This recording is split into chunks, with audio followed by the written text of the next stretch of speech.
សាងកំហុសជាការប៉ុណ្ណាបើសិនជាសាកសួរមនុស្សម្នាក់ៗថាតើនរណាម្នាក់ដែលមិនធ្លាប់សាងកំហុសកើតឡើងចម្លើយនោះគឺមិនមាននោះទេមនុស្សម្នាក់ៗគឺសុទ្ធតែធ្លាប់សាងកំហុសកើតឡើងគ្រាន់តែអ្នកខ្លះធ្លាប់សាងកំហុសតិចតួចអ្នកខ្លះក៏ធ្លាប់សាងកំហុសច្រើនអញ្ចឹងទៅបើថាឲ្យអត់នោះគឺមិនមាននោះទេហើយពាក់ព័ន្ធទៅនឹងកំហុសនេះដែរគេបែងចែកចេញជា2យ៉ាងគឺកំហុសដោយចេតនានិងកំហុសដោយអចេតនាកំហុសដោយចេតនាវាជាកំហុសមួយដែលកើតឡើងដោយការគិតទុកជាមុនឬដោយមានបំណង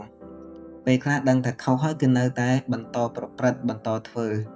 ចំណែកកំហុសមួយទៀតគឺកំហុសដោយអចេតនាវាជាកំហុសមួយដែលកើតឡើងដោយមិនបានគិតទុកឬក៏មិនមានបំណងនៅក្នុងការធ្វើទេប៉ុន្តែវាកើតឡើងដោយសារតែការឆ្លោះឆ្លួយការធ្វើប្រហែសជាដើមអញ្ចឹងនៅពេលដែលយើងប្រព្រឹត្តខុសទាំងដោយចេតនាក្តីអចេតនាក្តីគឺយើងត្រូវតែសម្ដែងនៅការសុំទោសក៏ដូចជាដឹងនៅអ្វីដែលខ្លួនឯងបានធ្វើជៀសវាងពេលខ្លះ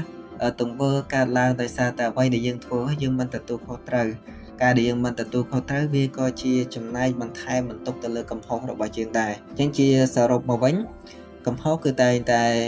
អាចកើតមានសម្រាប់មនុស្សយើងប៉ុន្តែអ្វីដែលសំខាន់បើសិនជាធ្វើប្រហែសក្នុងការសាងកំហុសកើតឡើងហើយត្រូវតែព្យាយាមកែលម្អឲ្យល្អប្រសើរហើយបើសិនជាបានធ្វើខុសចំពោះអ្នកដទៃគឺត្រូវតែសុំការយោគយល់សុំការអធ្យាស្រ័យសុំការអភ័យទោសពីអ្នកដទៃហើយទទួលស្គាល់នៅកំហុសខ្លួនឯងហើយកុំឲ្យកំហុសនោះកើតឡើងជាលើកទី2ទៀតគ្រប់គ្រងថ្ងៃនេះឲ្យល្អបំផុតហេតុអ្វីបានជាយើងចាំបាច់ត្រូវគ្រប់គ្រងថ្ងៃនេះឲ្យល្អបំផុតព្រោះថាថ្ងៃនេះគឺជាពេលវេលាមួយដែលយើងកំពុងតែរស់នៅ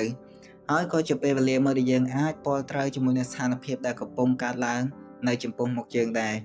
ដែលឡាយសម្រាប់ថ្ងៃម្សិលមិញឬក៏អតីតកាលវាជាពេលវេលាមួយដែលកន្លងផុតទៅហើយយើងក៏មិនអាចត្រឡប់ទៅកែប្រែរឿងរ៉ាវដែលយើងមិនចង់ឲ្យកើតឡើងឬក៏យើងមិនអាចនឹងទាញពេលវេលាឲ្យត្រឡប់មកវិញនោះដែរហើយសម្រាប់ថ្ងៃស្អែកឬក៏ថ្ងៃអនាគតវាជាពេលវេលាមួយដែលមិនទាន់មកដល់នោះទេ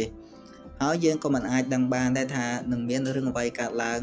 សម្រាប់យើងនៅថ្ងៃស្អែកឬក៏នៅថ្ងៃខាងមុខគឺស្ថិតនៅក្នុងភាពមិនច្បាស់លាស់ប៉ុន្តែយើងអាចបង្កើតអតីតកាលថ្មីតាមរយៈការធ្វើសកម្មភាពនាពេលបច្ចុប្បន្នអញ្ចឹងបើសិនជានៅពេលបច្ចុប្បន្នយើងធ្វើសកម្មភាពមួយដែលល្អប្រសើរវាក៏អាចនឹងបង្កើតនៅអតីតកាលដែលល្អដែរផ្ទុយទៅវិញបើសិនជាកំឡុងពេលបច្ចុប្បន្នធ្វើទង្វើដែលខ្ជះខ្ជាយពេលវេលាច្រើនធ្វើទង្វើដែលមិនគួរគប្បីទង្វើដែលអត់ប្រយោជន៍អញ្ចឹងអាចនឹងបង្កើតនៅអតីតកាលមិនល្អឬក៏អតីតកាលដែលនាំឲ្យមានការស្ដាយក្រោយផងដែរហើយមួយទៀតថ្ងៃអនាគតវាជាពេលវេលាមួយដែលមិនទាន់មកដល់អញ្ចឹងយើងក៏កុំចាំបាច់ទៅព្រួយបារម្ភចំពោះថ្ងៃអនាគតដែរថាថ្ងៃអនាគតមានរឿងអីកើតឡើងពេលខ្លះការគិតច្រើនបែបនេះវាអាចនឹងរំខានទៅដល់ផ្លូវចិត្តរបស់យើងដែរអញ្ចឹងអ្វីដែលសំខាន់គឺយើងធ្វើបច្ចុប្បន្នឲ្យល្អប្រសើរទៅ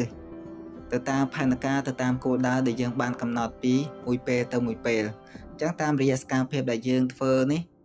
វាអាចនឹងបង្កើតនៅរឿងរ៉ាវដែលល្អសម្រាប់យើងផងដែរព្រោះថាទម្លាប់ឬក៏សកម្មភាពដែលយើងកំពុងធ្វើនៅពេលបច្ចុប្បន្ននេះវាជះឥទ្ធិពលទៅដល់ជោគវាសនារបស់យើងជោគវាសនារបស់មនុស្សម្នាក់ៗគឺអាស្រ័យទៅលើទម្លាប់ដែលធ្វើជាប្រចាំថ្ងៃនេះឯងចង់បង្កើតជោគវាសនាបែបណាគឺចូលធ្វើសកម្មភាពនាពេលបច្ចុប្បន្នបែបនោះដែរ